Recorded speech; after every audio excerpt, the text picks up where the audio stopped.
Welcome to From Startup to Grown Up, the podcast. My name is Alyssa Cohn. I'm an executive coach, an angel investor, and the author of From Startup to Grown Up. Each week, I talk to founders, creators, advisors, investors, and builders of all kinds about their insights and experiences in going from startup to grown up. This is episode number 3, and I'm so excited to have Jake Stein on the podcast today. Jake is the co-founder and CEO of Common Paper and the former CEO and co-founder of Stitch, sold to Talend in 2018. Jake was also a client of mine and a joy to work with, I might add. And that's how I know that he was the 44th ranked table tennis player under 21 in the state of New Jersey back in the day. Jake and I had a wide-ranging discussion about the pros and cons of distributed teams, the questions that Jake and his co-founder asked each other before they started their company, the specific practices Jake uses to manage his own psychology, and what challenges Jake encountered once his company Stitch got acquired. Jake talks about his biggest professional mistake and the rituals he instituted around feedback parties and Whale Wednesdays. Please enjoy this conversation with Jake Stein. Jake, welcome to the show. I'm delighted to be here. The first question is, tell us about table tennis. Is that still a hobby you pursue? It is. And the pandemic shut it down a little bit, but I just played for the first time in my friend's basement, and it was glorious. Amazing. Everything's coming back, including ping pong. That's beautiful. Right. That's the most important thing. That's right. Jake, I want to start by asking you about your background. Where did you grow up, and what were the early signs, if any, that you'd end up being an entrepreneur? Sure. I grew up in New Jersey, in a small town called Montville. It was like a suburb of New York. And I think if I had to pick one thing, the earliest thing that was an indication that entrepreneurship might be in my future, it was probably that landscaping business, where, around the house, my dad had me do a bunch of, odd jobs, mulching, pulling out weeds and things like that. And I remember sitting there one day and just thinking, this is kind of nice. I wonder if someone else would pay me for this. And then for a couple summers, I got a few of my friends together and we just did a bunch of lawns, did a bunch of work for people in our town. And at the time, I didn't think of it as like, oh, wow, this is a startup we're starting. It certainly wasn't, but it was probably the first step down that journey. So you both enjoyed it, and you also thought, oh, this is like an economically viable business I could do. Yeah, I figured that, I saw all the commercial landscapers around town, and I knew that they were getting paid to do this stuff. And I was not getting paid to do this stuff, but I felt like if I did the same thing in someone else's yard, that someone might pay me. And so, we designed flyers. They were very goofy. It was like, the tagline was keeping kids off the street and in your yard. And that's great. Me and my friend Joey, he drove the car and I leaned out the side and stuffed those flyers into mailboxes and ended up getting a nasty call from the local postmaster telling me that was against the law. But by that point, we had already generated our leads, and it was great. That's amazing. Wow. Well, from there, those auspicious beginnings to your journey as an entrepreneur, I want to focus a bit on Stitch, because that's really how you and I met originally through your journey with Stitch. And so I'm sure that there are many ways you grew as a leader and as a CEO, and also probably as a person. Can you share a few of them with us? If you think about your journey, actually in all of your kind of entrepreneurial journey, but specifically within Stitch. Sure. Yeah. And I mean, in starting out, it's really remarkable to me how little I knew. It wasn't on my radar that like management is a thing that you could be good at or should be good at. It wasn't just like a topic that I was thinking about. And so there's so many things that in the early days I look back on and just like hit myself in the head. Like it took me years to set up one-on-ones. I just didn't know that was a thing that you were supposed to do. And some of our early people were like, I really wish I got more feedback. And I was like, yeah, that's a good point. That would be nice if you got more feedback. So you invented one-on-ones. Yeah, and very slowly and circuitously, where me and my co-founder would meet with people first like once a year, and then once every 2 quarters, and then once a quarter. And then eventually, I think I read some blog post about like one-on-ones. I was like, oh, that's just like a much better version of what we're doing. So I think just some of it is just the nuts and bolts of like how to be a good manager. And then, moving on, some of the things that took me a while longer to figure out and to grow on that journey are around like making sure the team is aligned, making sure the business model is aligned with the product. Those are things that took me a lot longer. And I think are like much more a part of, the early stages of how I'm thinking about the company today, and just weren't on my radar at the beginning of this journey, and kind of have been incremental steps along the way. So let's double click on that a little bit. When you said, learning how to keep the team aligned and understanding, making sure the business model was aligned, like what did you actually, I guess I would like to know if you can remember this, what was missing that made you think, wait a minute, I have to make sure the team's aligned here. And then what specifically did you do to make that happen? Sure. And some of this was like, we had a great independent board member, a guy named Chuck Dietrich at Stitch. And he used to talk to me about alignment and saying how important it was. And like, I understood all the words he was saying, but it took me like years for it to like actually click for me. And also just sometimes, individual conversations with members of the team where they would ask, why, like they're on the sales team, they're asking why the engineering team is working on this feature rather than that feature. Or like, I'm someone on customer success saying, hey, this customer is annoyed that they encountered this bug or that they don't have this thing. Why don't we do this? So just thinking of like lining up the different teams and the different people on those teams so they all know where we're headed, and just there were lots of examples of those little frictions along the way. And then the other, like when I zoom out and think about like the business model aligned with the product, aligned with the go-to-market, one of the things which we didn't do as good of a job in RJMetrics that we had a much better alignment at Stitch was thinking about, okay, who is our target user? What is the way they want to find out about, evaluate, and use a product? And then making sure that they could come to our website and use it that way, and that they could buy the way that they want, and that we could upsell them the way that we want. And so that like our pricing model had to line up with something where we were, targeting developers. Those developers did not love big upfront sales processes. Like at RJMetrics before that, we had, a gated thing where you had to talk to a rep and then you had to go through an implementation, where with Stitch, there was like a design consideration where we wanted you to be able to sign up at 2 a.m, be getting value at a 2:15, and we would just find out about it later in the day when we came in. Mm-hmm. So just thinking about all those steps around who the people we're working with are, how we design the product, how we charge for the product, how we support, all those things need to be like lined up. Otherwise, they're going to bump into each other over and over.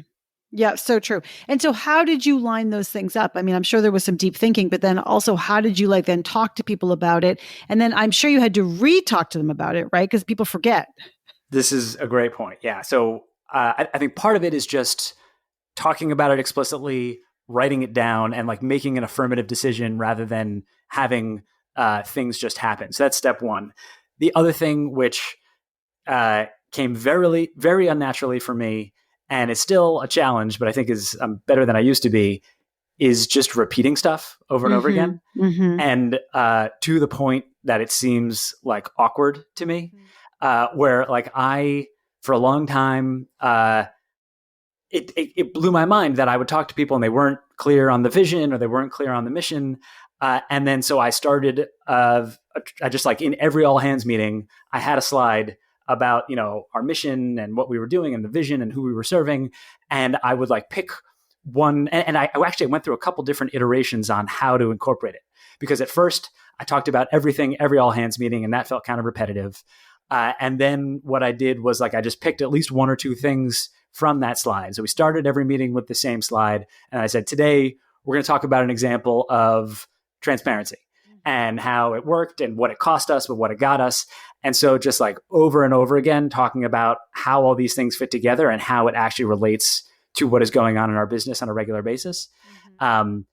And one other thing that was really helpful is picking things that kind of stick in your head. Mm-hmm. Like, it reminds me of like that Seinfeld episode where like Costanza, but like we had one of our values was DTRT, which is an acronym for do the right thing. And we have a whole couple sentences around like what it means and how to implement it. But I think a big part of why it worked is that it kind of was just like a fun thing to say. And so it like was easy for people to keep in their head. It was easy for them to bring up in conversation. And it was just like this shorthand for everybody had read the expanded definition of what this means, how to apply it. But you could just say that thing that rolled off the tongue, and that got brought up a lot more than something else, which was less fun to say. Yeah. Oh, Jake, it's so true.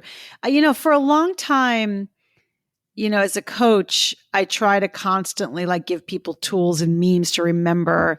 And I used to really shy away from gimmicks. And so then, somebody once said to me, they should get curious, not furious.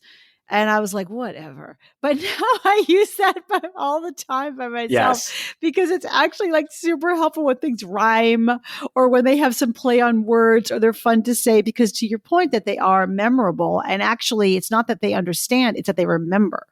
Yes, absolutely. And I am someone who often is guilty of using like 5 words when 3 words will do, or, adding more specificity and trying to get to some Platonic ideal of rightness. Yeah. And so I'm always now very sensitive to someone saying like, that's kind of wordy. Can we cut that down? And in most cases, it's way, way more valuable to get to the short, snappy version, because that'll give you 80 or 90% of the accuracy, and actually get remembered rather than have something that's theoretically right and never gets used. Right. That's great.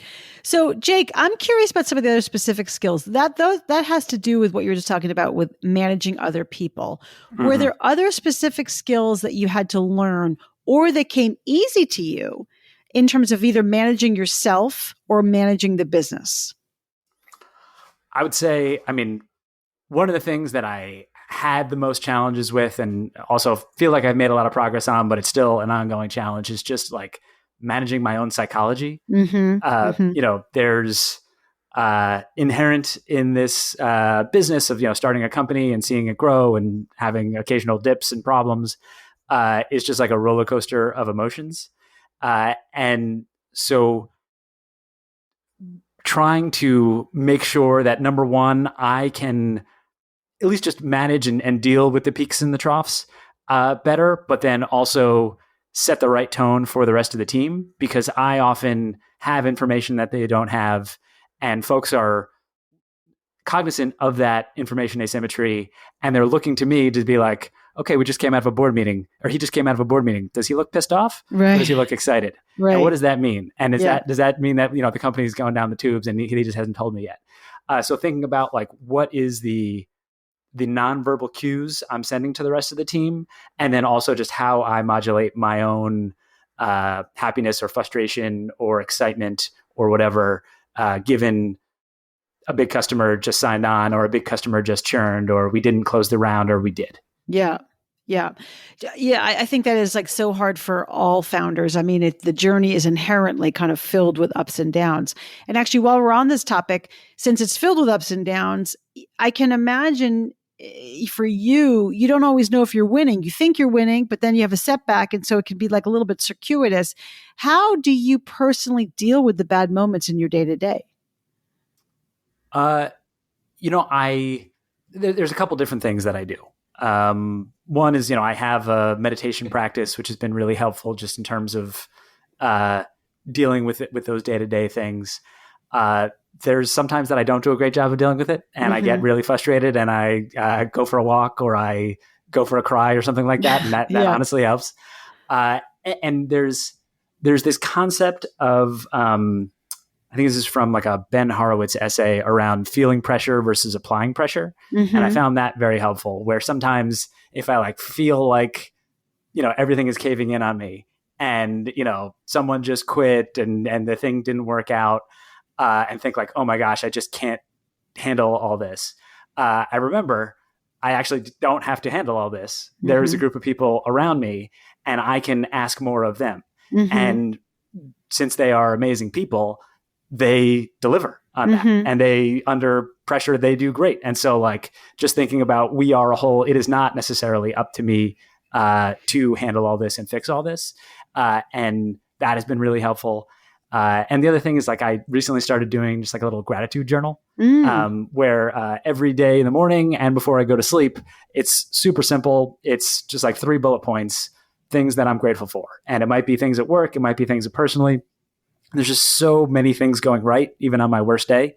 Just reminding myself of that has been really helpful.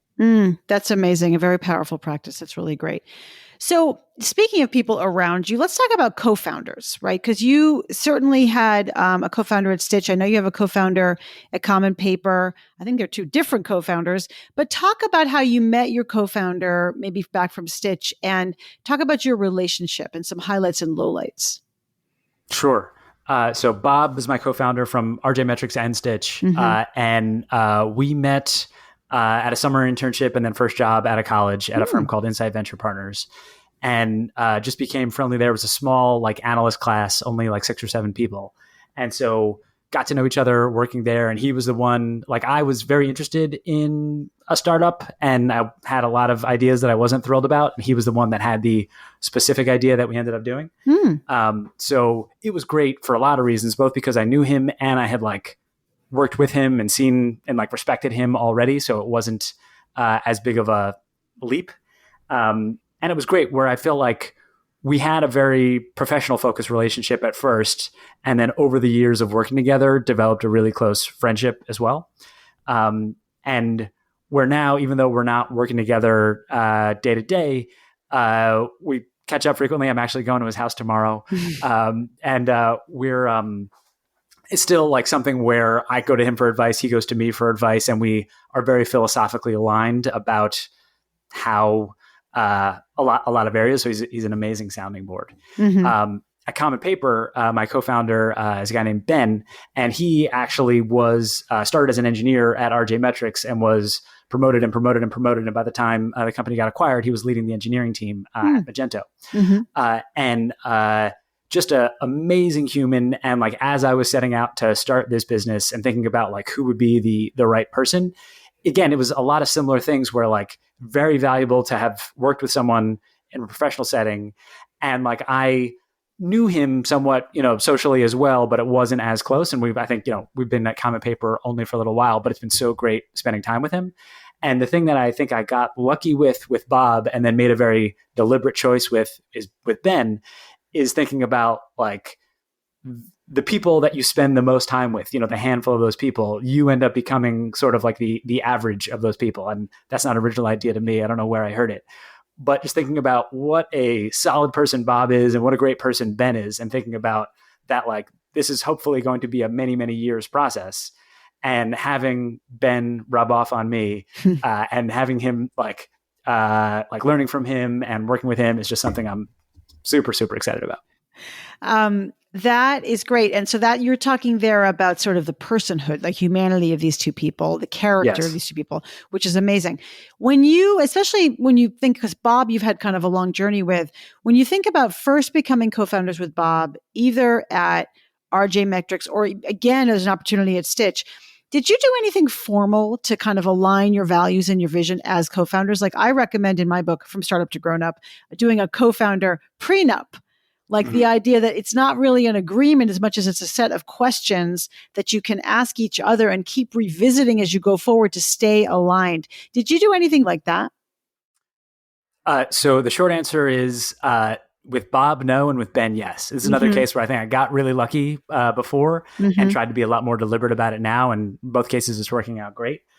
Whereas I think we figured out a lot of that stuff as we went along with Bob, and was fortunate that, we ended up being really aligned. And whereas with Ben, I remember, I went on a walk with him to talk about this idea and him doing this and what it would mean to do it together.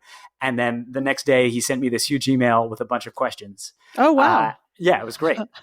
And some of the questions I was like, oh, wow, that is a great question. I hadn't thought about that. And it was a lot about what we want out of the company, what we want out of each other. And it was a really useful process for us to go back and forth on it, just thinking about like, what are the expectations we set with each other? What does success look like? What is the kind of team we want to build and the company we want to build? And all that was really helpful. And again, I'm not sure how much of it changed our mind on, but I think it more like uncovered things we hadn't thought about and just was increased underlining and bolding the fact that this seemed like a really good idea for the two of us. So it was confirming in this case. Do you think there would have been any deal breakers or any kind of red lights or warning signs through going through that process and talking about those things? I think maybe with someone else there might have been. Right. There wasn't anything with me and Ben where it was like, you want X and I want Y and I'm not going to give and I need you to cave on it. Like there was nothing like that. It was more like, hey, what do you want from me in this situation? And I was like, oh, wow, that's great. I never thought about that situation. Like what? Like what situation? Can you remember? One thing was like a location. It was like he was, pointing out that he didn't want to move. And he knows that, some companies, it's important to relocate to the Bay Area. And, he was also talking about the timeline and he's got kids and he's like, for at least this long, I want to be in this area and this is important to me. And after that, I'm more open to it. And I was like, it just wasn't on my radar that I would ever ask him to move or I would ever ask anyone to move because I was already thinking about this company as a distributed thing. And that was another thing that, we talked about is like, what does it mean to be distributed? How do we work that way? But yeah, just that example of location where it was something that was obviously really important to him. And I just kind of assumed it would be fine. And so I'm glad that we got on the same page about it. But it wasn't like it ultimately we discovered that we were on the same page rather than had to align. Yeah, I got it. But it was helpful to probably have those conversations. Totally. You just mentioned distributed environment. So I am curious. I know that Common Paper is still new to this world. And, we've just come out of the pandemic. And so I think people are all rethinking the notion of distributed workspace and hybrid and all those things. What early impressions do you have about distributed work the way you're doing it? Yeah, it's a good question. And you're right. It's still early days. The short answer is that my impressions so far are that the trade-offs are worth it. There's definitely pluses and minuses compared to being all co-located in the same place. And I think probably the biggest plus of the distributed model is just a much bigger universe of people to recruit. And that's been really important as we've been, bringing on the first people and starting to branch out. There's also certain kinds of collaboration that are really great in the distributed model. We're really trying to put an emphasis on written asynchronous stuff, which makes sure that everybody has a voice. And someone who's maybe not as comfortable speaking up in a meeting can still have their voice heard, still make sure that we're getting all the different viewpoints and getting to the best outcome. But there's also certain things that are worse. There's certain things that like just the random conversations that don't happen where you need to put a lot more effort into it. And Ben actually called this out the other day where there was one thing in a meeting where we got pretty far and realized that we had been operating with different assumptions for a while. Wow. And he said, I bet this is something where if we were in the same office every day, this would have came up really early and we would have figured it out. Where it's only since we have these like more prescribed, scoped interactions now, those random conversations aren't happening. And so I think it's something that we need to be mindful of. And so that's one example. The other one, which I'm really thinking a lot about and is about to become much more important, is just the trust and rapport building, where the first couple people that we hired are all people that we've worked with before. And so there is that base level of trust, base level of rapport and understanding. And this coming week, actually, we have our first person starting who is not someone that we worked with before. So we don't know him, a stranger. He's a stranger. And he seems great and, absolutely, knocked everything in the interview out of the park. And I'm really excited for him. But this is going to be a somewhat different challenge because he doesn't have that shared background and history and embedded trust. And we need to think about how to build that. And so we want to be really deliberate about, making sure he feels included, making sure that we can trust him and he can trust us, and just having those like non-task oriented collaboration and conversations where we build that up intentionally. Right. That's great. That's great, Jake. And it definitely a challenge, but as you said, it has pros and cons, including the idea of actually in some ways being a more inclusive work environment because it can, Yes. people don't have to always just jump into meetings. There can be a lot more written. And to your point about asynchronous communication, people who are in an office together can be less disciplined about documenting things. And when you're remote, you don't have that luxury. So it actually makes for a better sort of systemic running of the business. I think that's a great point. And I was reading something about like at very large companies, like if you're at Google, like you're not going to meet every other person at Google for in-person meetings, even if they're like on another building on the same campus. And so like they're kind of quasi distributed anyway. So I think it's just more of a question of when you focus on it and how. And I'm really excited about developing the practices and the rituals and the methodology that enables us to do it at potentially any scale, although I'm sure it's going to have to evolve and change a lot. Right. That's great. That's fantastic. So when we think about the people around you, what I'm always interested in is how CEOs think about and approach complicated conversations, difficult conversations, delicate conversations. How do you think about approaching them with your employees and executives? Like, what are some examples of the most awkward or challenging conversations? And then how do you approach them? Are there scripts or tools that you find effective? Oh, sure. Yeah. And one thing I'll say is that I know that I am much better at written feedback than verbal feedback. And so when I have, some constructive criticism to give or potentially a tough conversation, I will absolutely script it out and often rehearse it one or two times. Oh, great. Yeah. Think about like, okay, how is this gonna go? It doesn't always go great, but it definitely is a challenge that I try to make. Wait, Jake, I'm going to interrupt you for 1 second. When you say you script it out, and I tell everybody to script it out, and you can only script out your part of that. True. Right. So yes. How do you sort of do it, even though you can only script out your part? So what I'll do is think about like, okay, what is the most important one or two things that I want this person to do as a result? And it's often not necessarily like what do I want them to take away. It's like, what do I want the behavior change to be? Because it's great if we agree on everything, but like if we're getting to a situation where there's a problem, then it may just be that the challenge may be a different interpretation and understanding, or it may be like, I need you to disagree and commit. Like, yes, I understand, but this is the way this works here. And so I think some of it is really just thinking about, okay, what is the actual outcome that I want?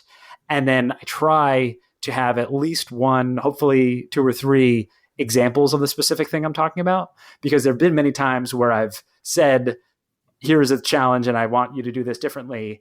And the person didn't know what I was talking about and asked me for an example. And I was like, well, that is a very reasonable question. And, that's right. Don't. Yeah. Which really, and then that really muddles the thing. So trying to have an example or two, and then, putting it in the context also of like not essentializing it. Like, it's not that you are a bad person because of X. There is this behavior which is unproductive and I would like this different behavior. And also giving the why as to like, yes, it may be locally good for you to do that, but think about these 7 other people and the impact on them. And like, we're not trying to optimize for you. We are trying to optimize for the company and the customers and all these other things. So those are like the elements. And for certain like conversations, I might have like a blog post or a model that I could go back to. But in general, that's kind of the framework of thinking about like, what do I want to get out of it? What are the examples? And then like, what is the important thing around how to deliver it? And like, how are they potentially going to feel hearing this? Yeah, that's very wise. I don't want to put you on the spot, but like, are there some examples, just anonymous examples you can sort of share with us, just to give an example of when you've had a difficult or delicate, either feedback conversation or other kind of conversation? Sure. Here's an example of someone who, when we made the switch, when COVID happened, and they had a lot going on at home. They had a very demanding job, and in meetings, they were giving the nonverbal signals that the meeting was not important. Oh, and like I don't like just not always typing during the meetings, not looking directly at people in the eye, chiming in like super intensively, like in 2 minutes, and then being silent for the rest of the meeting. And I basically had a conversation with them just saying like, I know you've got a lot going on, and maybe we should talk about, you either not attending some of these, like I'd rather have you not there, or just, at a smaller number of things and really dialed in. And it was a very odd situation because of the pandemic, because they were at home, they've got kids running around and everything. And like, so I tried to, again, talk about like the specific behaviors that I wanted to change, just like you looking right into the camera. I also like, they might've had a monitor set up that made them look like they weren't paying attention, but they are paying attention. And I was like, I could just hear you typing. And I think other people are thinking like, we're in this meeting, I don't think he's taking notes. That's right. And so just like these handful of behaviors that like I wanted to see, like looking straight at it, not typing, trying to actively listen for the whole thing. Yeah. Not look away and then like be really dialed in and say like, hey, I disagree with this thing. Cause like there's obviously a difference between the part you're engaged with and the part that you're not. And just like also expressing understanding that like, I get it. This is like a really hard time. And so there's whatever X meetings a week that you're in. Can we dial that back to X divided by 2 and you just be totally in and dialed in for those meetings? And I think he received it well. And it was not something that had been a problem when we were in person. And so I think that was like a relatively easier case because it was just like, there was a obvious catalyst. Yeah. And it wasn't like he was the absolute best meeting attendee in the world after that, but it was significantly better. Yeah. So it sort of had the desired effect. It did. Yes. Yeah. Yeah. That's great. So let me switch gears a little bit to talk about culture, because you have RJMetrics and then we have Stitch and now we have Common Paper. So I'm saying to myself, my goodness, you've had a lot of opportunity to start a company and think about culture or not, and to watch culture evolve or intentionally evolve the culture or not as you go. I'm curious, what have been some of your early experiences with thinking about building culture, and how do you think about that right now? Sure. It was something that was not on my radar at first. Mm-hmm. I remember hearing a lot about culture and that was important, and just not knowing what to do about it. It was like, yeah, culture is important. I was like, okay. And then I just eventually thought that maybe it's just being a good person. Like, don't be mean, and don't like fire people for no reason. And that was the next iteration of my understanding of culture. And then one of the things which I ultimately learned was a big problem with the culture at RJMetrics, and I tried very hard to change at Stitch, and I think we were successful. And that it has not been an issue at all with Common Paper, is that the way that we gave feedback, and like I think at Stitch we were very much a culture of feedback, and that was helpful. Where at RJMetrics it was really not great, and insofar as where like one person would come to me and say they had a problem with another person. So like Jane tells me that she has a problem with Sally. And I thought it was very important to be empathetic and to listen and say, oh, that's really tough. I'm sorry you have to deal with that. Maybe I would give some suggestions on how to deal with Sally. And that was it. And I figured my job is to be, the ear and the shoulder for this person. And this was maybe part of the right thing, but led to just a really festering problem. Where like these two people did not directly work out their problems, and it was just them coming to me and complaining about the other people. And what I eventually learned to do, and the culture that I wanted to create, was that the only option is to have a direct conversation with the other person. And there were variations in how to do that. And this is, I'll give the caveat that like, if the problem is like sexual harassment or something like that, then this does not apply.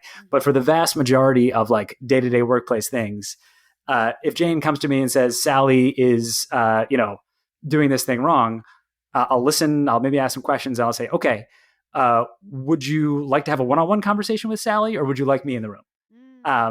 and there's just like those are the only two options here. And then like, what do you think is important to get out of that? And immediately drive towards, this is something we have to work out. And like, it is obvious to all of us that we work this out.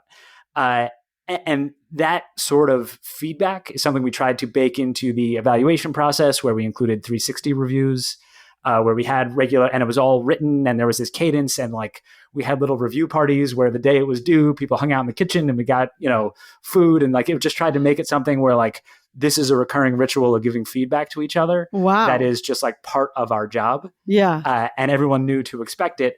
And like, people got feedback on whether or not they were not giving good enough feedback. Like if you just said, oh, this person is great, and you said that like, yeah, they are great, but you're doing them a disservice around not giving them the feedback. And so I think it's one thing to say we're about feedback, but to assign tasks and to, say this in deadlines and really make it a core part of the thing.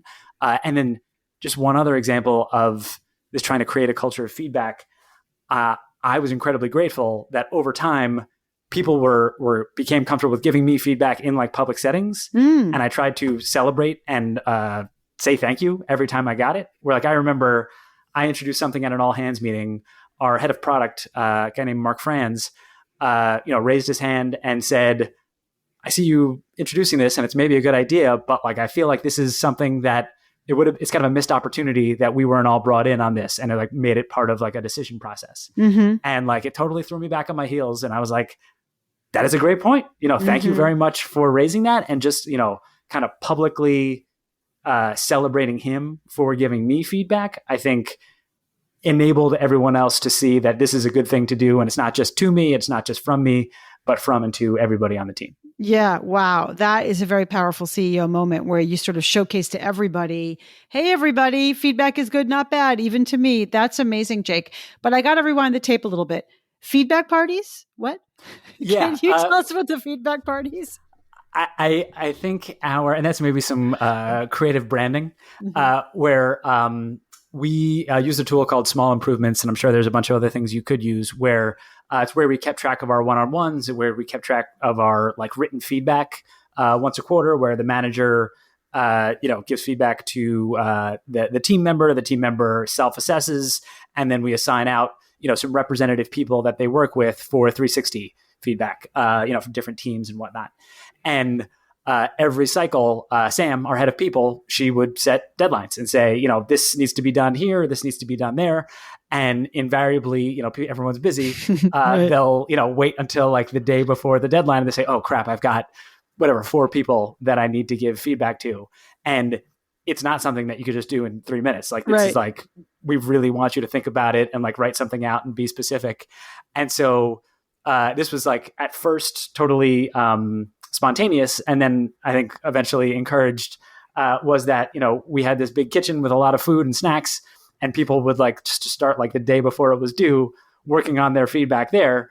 And then, we made sure there was beer, we made sure there was, particularly good food. And it became kind of just like a recurring thing that once a quarter, you knew that you could, it's not a collaborative activity, but there's some amount of camaraderie and maybe, nice being around your coworkers as you're doing this thing, which is important, maybe not the most fun thing in the world. Yeah, totally. I love that so much. That's so great. I tell my clients all the time to have homework parties, right? Which is just like you're saying, like it's an individual task, but go do it with 5, 6, 7 people and do it in a celebratory way with like food and whatever, because you have to allocate the time one way or the other. And the idea of co-working is actually just makes everything more fun. I completely agree. Yeah. That's a great ritual. So let me talk to you about your leadership style. So again, you've had all these different experiences from, little baby startup to mature startup to different exit events. How do you think that your leadership style has changed over time since, through all these experiences? I would say that one thing that has changed a lot is just my understanding of the importance of delegating, and like hand in hand with that is training. Like this is another thing, and I may be a broken record on stuff like this, but like I was so naive and just like fundamentally bad at the concept of training when we got started. And I remember the first person that I started working with at RJMetrics, who we brought in to help me. I was doing all like the new client implementations, and I think I'm lucky that we, got one of my friends to come part-time and help with implementations. And it's good that he was my friend, because anyone else would have quit.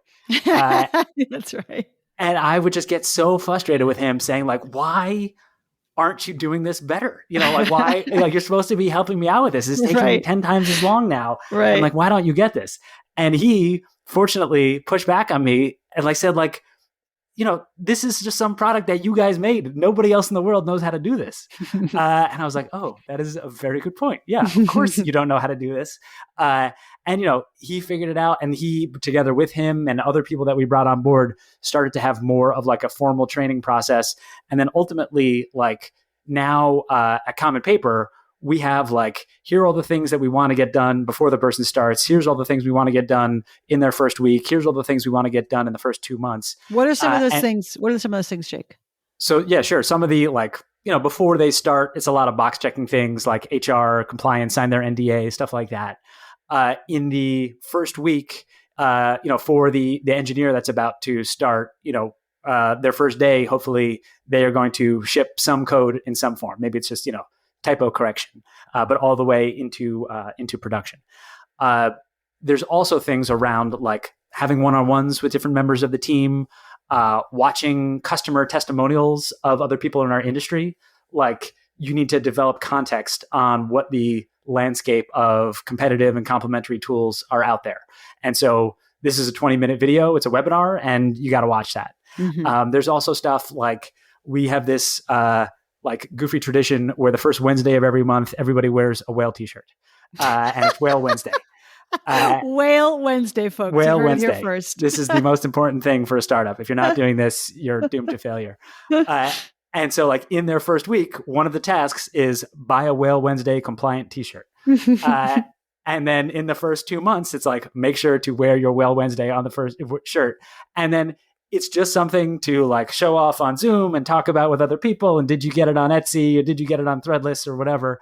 And it's just something where like trying to ingrain the habits and rituals. And some of it is like very task specific. Some of it is just knowing stuff. Some of it is getting to know people.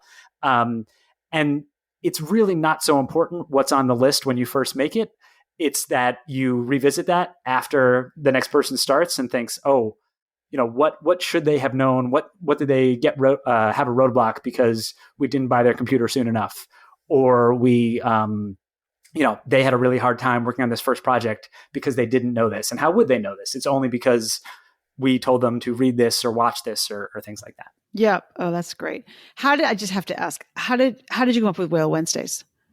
Ben is the one who deserves the credit for it. And so he previously was an engineering leader at Betterment.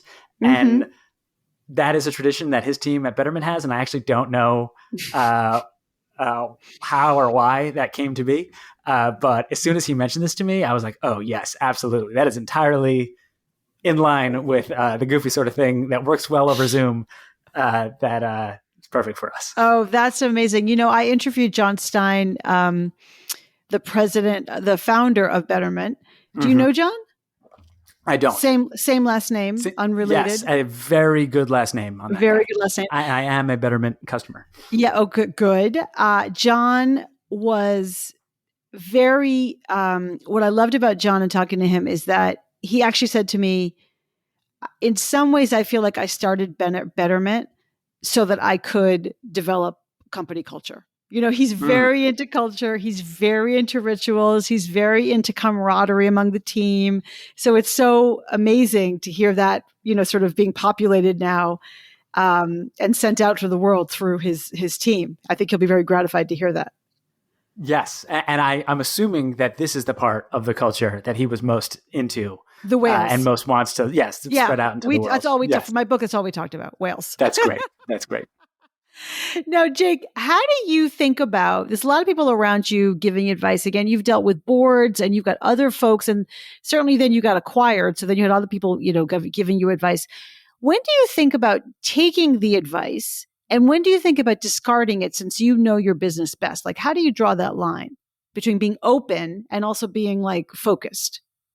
Yeah, it's tricky. And there are definitely cases where, especially early on, where I took things that the board said as like mandatory instructions. Yes. And in hindsight, they would have been much more productively taken as here is an idea. Right. And Is there an example? Sure. I think, some of the things were around the way and volume of people that we hired on our sales team at RJMetrics. Mm-hmm. And this is something that ultimately led to, I would say my biggest professional mistake, which was the lead up to we had a layoff at RJ. And, we ended up laying off about 25% of our team. And it was super hard. And it was much harder for the people impacted by it. But it was, definitely the worst day of my professional life. And there were a bunch of things around basically what was working at one of our board members' other portfolio companies. Actually, several of their portfolio companies. They had companies that were more successful than us. And there were certain tactics and certain guidelines that they were using. And they were just generally hiring faster than us. And we were just, first-time entrepreneurs out here in Philly where we just figured that those people that were doing better than us were doing something right. And in reality, they were doing a lot of things right. But, that combined with some unfortunate interpretation of some data that made us think things were going better than they were. And led us to eventually, hire faster and hire faster and hire faster, and then realize, oh no, this model isn't working. And then, given that we were there, the layoff was the only thing to do to save the company. But, it's really, really unfortunate that we got ourselves into that situation in the first place. And I'd say just the broader rubric for when to take the advice versus when to just, take it as an idea. I would say some of it is around, what problems are actually solved problems and what things are, the actual place where we're supposed to be applying our vision.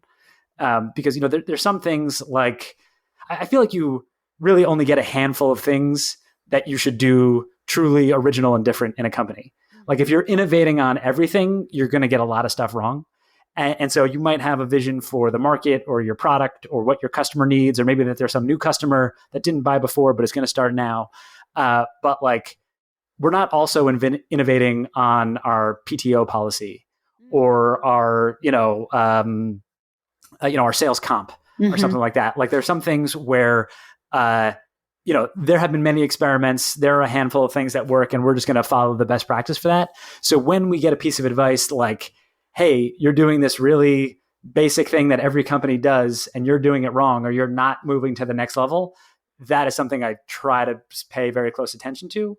But if it's I think your target customer wants X, and I think to myself, well, I've had 100 conversations with our target customers. How many have you had? Right. Or my core thing in starting this company is that I think this target customer wants something different than what they're getting. And so that, is a case where it's much more I hear you. Thank you for the feedback. I'm going to stick with my way of doing it. And they're obviously not all black and white. But I think that's at least one rubric we use to try to think about what is, when to follow the advice and when to stick with our instincts. Yeah, that's great. It also feels like it's when you have an earned secret, you've done the work. Yes. Yeah. That's a great point. Yeah. And there's a lot of cases where someone says, I just don't think people will do that. And I was like, oh, actually, I know 20 people who did that. Right. Yeah. Right. Okay. That's great. So you talked about one of the tough setbacks you had when you had to lay off 25% of your workforce. Would you say that's your toughest setback, or is there another setback you could talk about? Because I'd love to hear how you kind of dealt with a really bad setback and what you learned from it. Sure. I'd say that one was certainly very tough. The other one that comes to mind is we had a customer, not the super early days, but probably maybe midway through our journey at RJMetrics, where they were a great customer, and my sense of self-worth was very, very tied up in them. I had sourced the lead, sold them, implemented them, supported them, had the relationship, upsold them to like a 3x bigger deal. And then the CEO ended up investing in us. And it was just like, the case study was the top thing on the front of our homepage. It was just like amazing. And I felt a lot of pride in it. Yeah. And then a little while later, a couple of years later, I wasn't as close to it. And then a member of my team told me that customer was churning. Ugh. And I was incredibly bummed out about that and felt like I had not, nurtured this thing that was like such a pivotal thing for the company. And, I scrambled and tried to save it and completely failed and just was feeling really down on myself. And also like we had like a spike in churn in general around this time. So it was like not just the one, it was like a problem that was on my radar and then hit really, really close to home in the worst way. And I remember walking home from work that day, just like incredibly bummed. And then some guy on the street who I didn't know and looked like he might be, experiencing mental illness or homelessness, but just got right in my face and pointed his finger like right against my nose and said, "Hey, fuck you, man." And I was just like shocked and like burst into tears. And I didn't know what was going on. I was just like standing there for a few minutes. I was like, I don't like everyone, it feels like it's coming at me from every direction. And then like I went home and I calmed down and like, it reminded me that like, while this was a really rough day at work, like I have a home to come home to with a roof and an AC and a heater. And like, I can have dinner this night and have as much as I need. And then I go back to work the next day and work with a bunch of people I really like. And so like, while it was the case that this was a really rough day and not one that I wanted to repeat, there were so many other things to be grateful for that is something I go back to a lot and just try to remember all those other things that I've got going. Yeah. Yeah. Very powerful to have that kind of perspective, and just back to also like there are ups and downs in the journey and you have to kind of realize that and come to terms with it. Right. Yeah. And just having more of everything helps a little bit because like when you start out and it's just there is one customer or there is one investor and it's either like they say yes or no and it's either you're top of the world or the bottom of the ocean. Having more of those data points just helps you be less moved by any of those one things. Right, totally. So let's move on to the acquisition of Stitch. So sure. I want to focus on that because that's when you and I knew each other. And, frankly, that was a pretty good outcome for you, like pretty darn good. And I'm just wondering, it's sort of the founder's dream to build up something of value and then somehow or other either get acquired or go IPO or something to sort of determine the marker of success. But I have to also think that even for both of the startups that you sold, there has to be some feeling of letting go of your baby. So I'm just curious if you can talk about that from your point of view. Sure. Yeah, it's having the company get acquired. There are a ton of things that were great about it. And I'm really grateful that we had a great outcome. And the folks at like Talend that acquired us were really lucky. I've heard a lot of horror stories about companies getting acquired, and our experience was just so much better than so many of the other people that I've heard about. There were definitely some challenges though, and challenges around just like as simple as things like I used to have the final say on stuff, and then I didn't have the final say on stuff anymore, and also just having both the implied and in some cases real responsibility for the outcomes, but not the authority to make all the decisions. And just trying to optimize for this greater whole that was not the thing that I originally signed up for working with.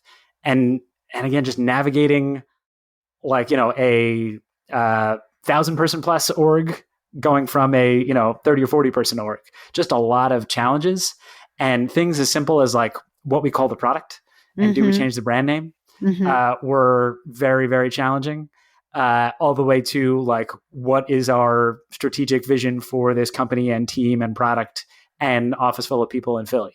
And so, yeah, it was definitely, it was a big learning experience, and parts of it were rough for sure. Yeah. Yeah. How did you kind of come to terms with it?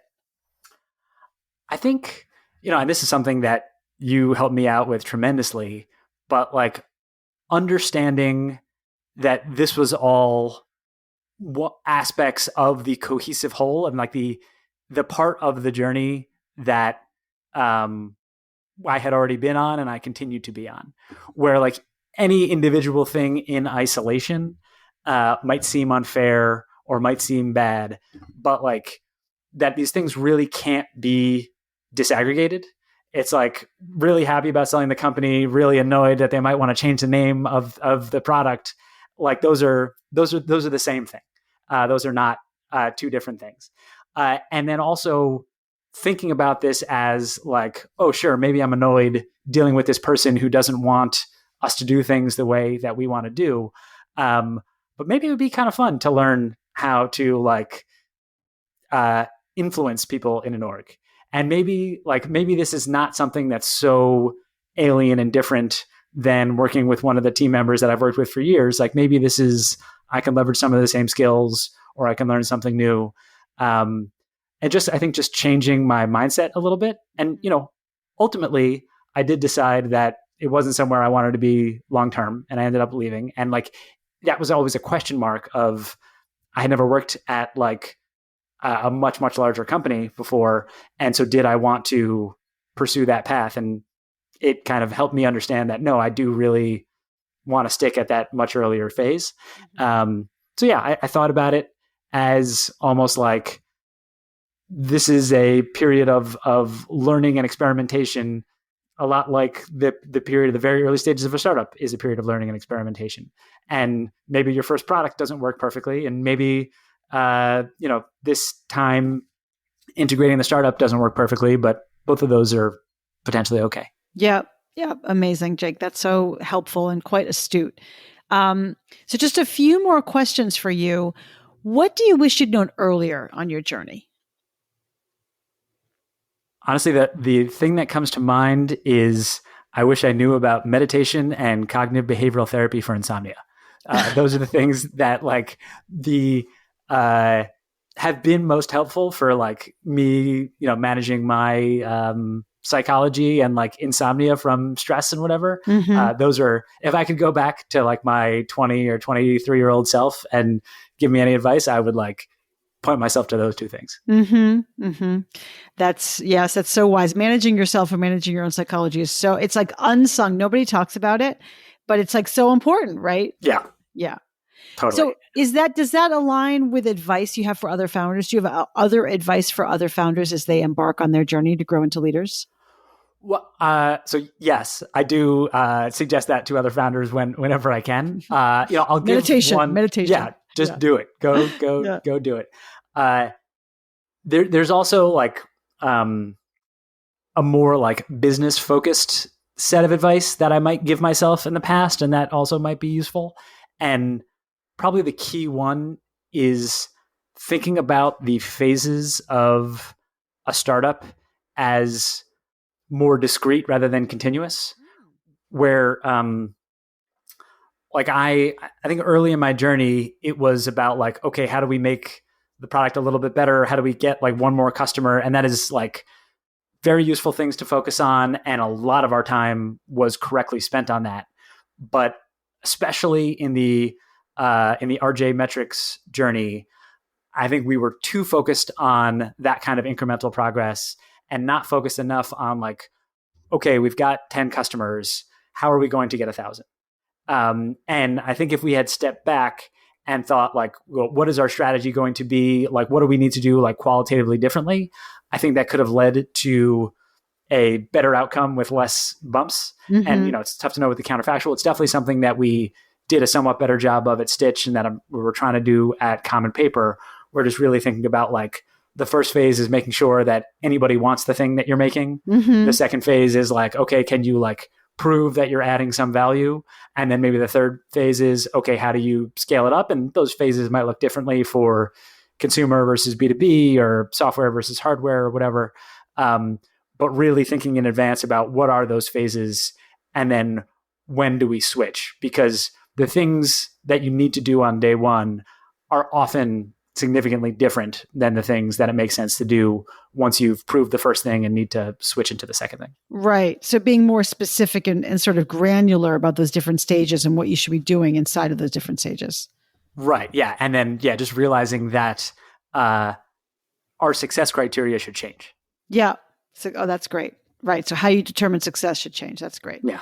Jake, so awesome, so powerful, so insightful. Is there anything else that you want to share? I would say thank you. Thank you, because for a lot of this journey, I mean, the thing that may not have been obvious, but a lot of these lessons learned were through your help, or at least, you helped me get somewhere that maybe I would have gotten to, maybe I wouldn't have gotten to, but got there a lot faster and got there in a more enjoyable and educated way. So yeah, I would say thank you so much for helping me get to where I am today, and hopefully somewhere better that I'll get to later. Oh, Jake, that is so rewarding to hear. Thank you so much. And it's such a joy to have worked with you. And it's such a joy to see you thriving now. And I just want to say thank you for being on this podcast as an early guest and for sharing your wisdom, which I know will be very, very valuable to other founders. So thank you, Jake. And it was great to see you. Thank you. Likewise. So much fun. Thanks for listening to From Startup to Grown Up. If you like what you heard, give it a review on Apple Podcasts so other people can find it. And if you know of a founder or someone else who is meant to be on this podcast, drop me a line through my website, alyssacohn.com.